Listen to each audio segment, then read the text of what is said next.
Hello friends, આજે નવી recipe સાથે હું આજે સ્પાઇસી આલુ પરોઠા બનાવીશ. જેના માટે મેં અહીંયા બટેકા બાફીને છીણી નાખ્યા છે, એનો માવો રેડી કર્યો છે. અહીંયા ઘઉંનો લોટ બાંધીને પરોઠાનો જે લોટ જે રેગ્યુલર આપણે રોટલીનો બાંધીએ છીએ એના કરતાં થોડો સોફ્ટ લોટ બાંધી અને કમ્પ્લીટ કરેલો છે. અહીંયા મેં બધી જાતના સલાડ, લીલી ડુંગળી, કોથમરી, લીલું લસણ, લીલા મરચાં નાખીને આ એક જાતનું માવા માટે તૈયાર થયેલો મસાલો, ગ્રીન મસાલો રેડી કર્યો છે. હવે આપણે અંદરનો ભરવા માટેનો જે માવો છે એ રેડી કરીશું. સૌ પ્રથમ કડાઈમાં 3 ચમચી તેલ નાખ્યું છે. તેલ આવી જાય એટલે આપણે એમાં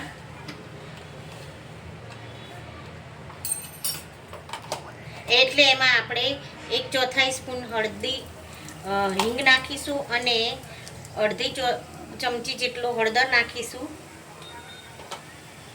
અને પછી જે આપણે કોથમરી, લીલું લસણ, લીલા મરચાં અને લીલી ડુંગળીના પાન સાથેનું જે સમારીને રાખ્યા છે તેને આપણે અંદર એડ કરીશું અને સાતળશું.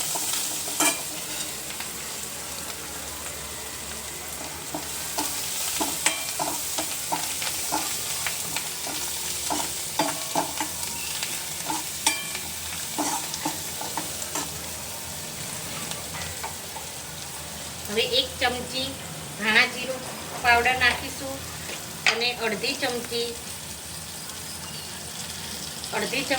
મીઠું નાખીશું.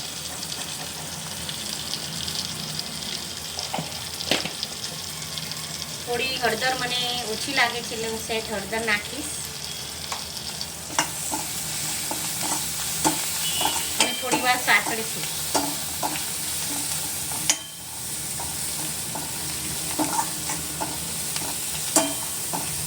મીડિયમ આંચે આને સાતળવાનો રહેશે.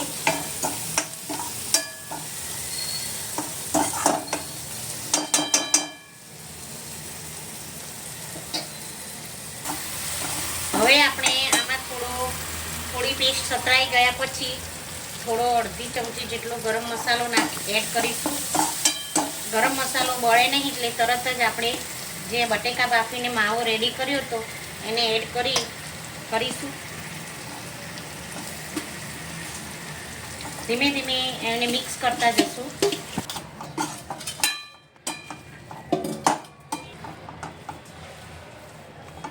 જો આપણો મસાલો મિક્સ થઈને આવી રીતે સરસ સ્પાઇસી મસાલો રેડી થાય પછી ગેસની ફ્લેમ બંધ કરી અને એને ઠંડો થવા દેવાનો અને પછી આપણે એના આલુ પરોઠા બનાવીશું ઠંડો થાય પછી. આ લોટનો લુવો કરી અને આટલી રોટલી જાડી વણવાની, પછી આ લોટ છાંટી અને આ આપણે જે રેડી કર્યો એ માવો મસાલો ભરવાનો, સ્પાઇસી મસાલો. પછી આ લોટ છાંટી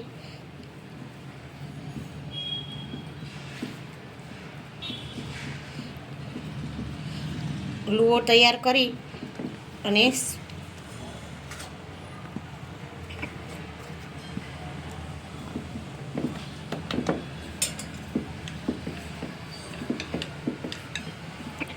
પતલો એવો વણી નાખવાનો. તવામાં થોડું તેલ લગાવી અને પછી આ રીતે પરોઠો નાખી દેવાનો. આંચ મીડિયમ રાખવાની.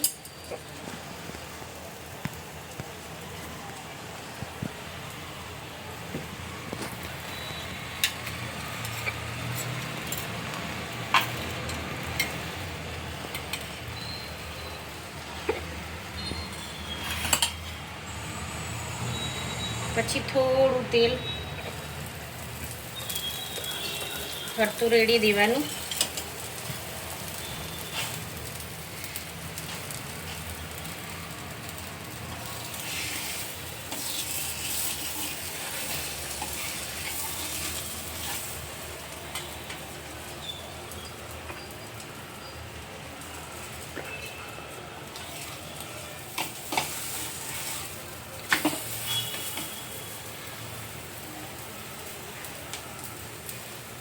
પડે.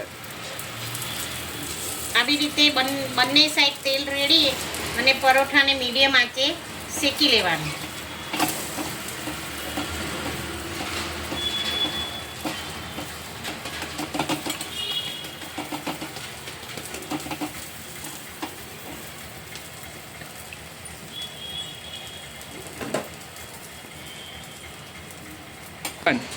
જો અહીંયા આપણો આલુ પરોઠો રેડી છે. જે કોઈને મારી રેસીપી ગમી હોય તો લાઈક શેર કરજો અને સબસ્ક્રાઈબ કરજો. નમસ્તે.